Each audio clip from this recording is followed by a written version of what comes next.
नमस्कार दोस्तों, स्वागत करते हैं आपका हमारे चैनल में।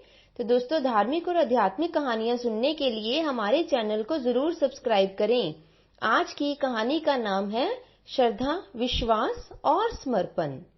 मनुष्य के पास श्रद्धा की ऐसी शक्ति विद्यमान है कि वो भौतिक जगत में बहुत सारे हेर फेर कर सकता है।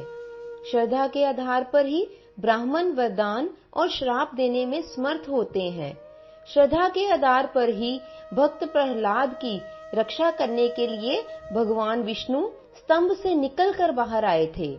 श्रद्धा के आधार पर ही एकलव्य मिट्टी के द्रोणाचार्य से वह सब सीख पाए जो उसे असली द्रोणाचार्य भी नहीं सिखा पाते।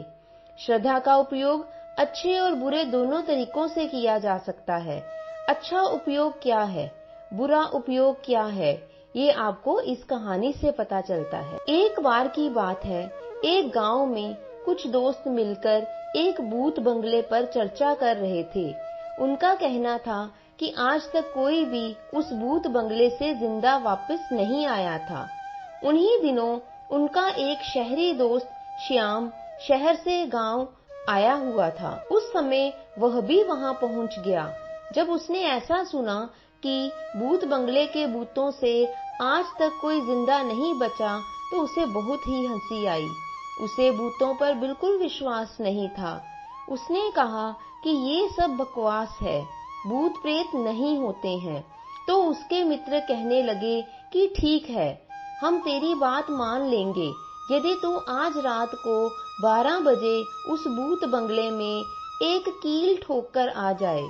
उसने कहा ठीक है। अब समय आया रात 12 बजे का। सर्दी की रात में तेज ठंडी ठंडी हवाएं चल रही थी। सभी मित्र इस दुस्साहसी कार्य को देखने के लिए इकट्ठे हो गए थे। इन दोस्तों के अलावा पूरा गांव सो रहा था। किसी को कुछ भी पता नहीं कि क्या हो रहा है। श्याम कंबल ओढ़कर आया, कील और हथौड़ी लेकर बंगले की ओर चल दिया। खुद मन ही मन डर रहा था, किंतु सब पर रोब जमाने की खातिर उसने आखिर यह जोखिम उठा ही लिया। कुछ दोस्तों ने मना किया कि श्याम मत जा, सच में कोई भूत चुड़ैल हुई तो तुझे वहीं पकड़ लेगी। श्याम बोला कि आज मैं तुम सब लोगों के मन से ये भूत का भ्रम मिटाकर ही रहूंगा। और वह तेजी से भूत बंगले की ओर चल दिया। हवाएं साएं साएं कर रही थी। सारे जंगली जानवर हो चुके थे। श्याम के बंगले में आने की आहट को सुनकर वहां सो रहे पंछी उड़ने लगे। पंछियों के अचानक उड़ने से श्याम चौंक गया। फिर उसने डरते डरते बंगले के अंदर प्रवेश किया। अब श्याम को काली अंधियारी रात का सन्नाटा कुछ ज्यादा ही व्याकुल कर रहा था। उसकी हृदय की धड़कनें तेज हो चुकी थी। इतनी सर्दी में भी उसके शरीर से पसीना छूट रहा था। अब वो बस किसी तरह हिम्मत जुटाकर ये काम खत्म करके वहां से भागने के इरादे में था। अपने कार्य को अंजाम देने के लिए वह नीचे बैठा और डरते हुए कील को ठोकने लगा, लेकिन अंधेरे में कुछ दिखा ही नहीं और कील जमीन पर पड़े उसके कंबल को पार करते हुए जमीन में ठुक गई। अब जैसे ही वह उठकर चला, कंबल में कील ठुकी होने के कारण उसको लगा शायद किसी ने उसको पकड़ लिया है।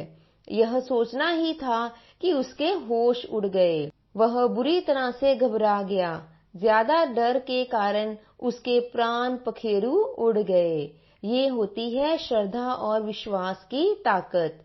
जब तक श्याम को विश्वास था कि भूत नहीं होते हैं, वह सामान्य डरा हुआ था। किंतु जैसे ही यह बात उसके दिल में आई कि शायद यहाँ भूत है और भूत ने उसे पकड़ लिया है, तो वह बुरी तरह से घबरा गया, जिसके कारण उसके प्राण पखेरु उड़ गए, जबकि वहां पर कोई भूत प्रेत नहीं था।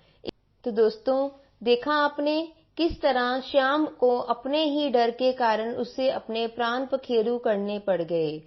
तो इस कहानी से हमें यह शिक्षा मिलती है कि इस तरह हम अपने डर पर विश्वास करके अपना ही नुकसान और दुरुपयोग कर सकते हैं। किसी दैवीय शक्ति, मंत्र या साधना पर श्रद्धा और विश्वास करके उससे लाभ उठा सकते हैं। अगर आप किसी दैवीय शक्ति से सहायता पाना चाहते हो तो अपने अंतःकरण में श्रद्धा का बीज बोइए। आप चाहे कोई भी साधना करें, आपका इष्ट चाहे कोई भी हो, लेकिन अगर आपने श्रद्धा से विहीन साधना की है तो आपको कोई परिणाम नहीं मिल सकता। बोलो जय शंकर महाराज की, बोलो जय बुद्ध महात्मा जी की। तो दोस्तों, आशा करते हैं आपको हमारी आज की यह कहानी अच्छी लगी होगी। यदि अच्छी लगी है तो इसे लाइक और शेयर जरूर कीजिए और बेल आइकन को प्रेस कर दीजिए ताकि नई कहानी की नोटिफिकेशन आपको जल्दी से मिल जाए। कहानी अच्छी लगी है तो एक प्यारा सा कमेंट और एक लाइक जरूर कर दीजिए। अगली बार एक और नई कहानी के साथ आपके समक्ष उपस्थित होंगे। तब तक के लिए अपना ध्यान रखें, स्वस्थ रहें, खुश रहें और खुशियां बांटें। कहानी को अंत तक देखने के लिए आपका बहुत बहुत धन्यवाद।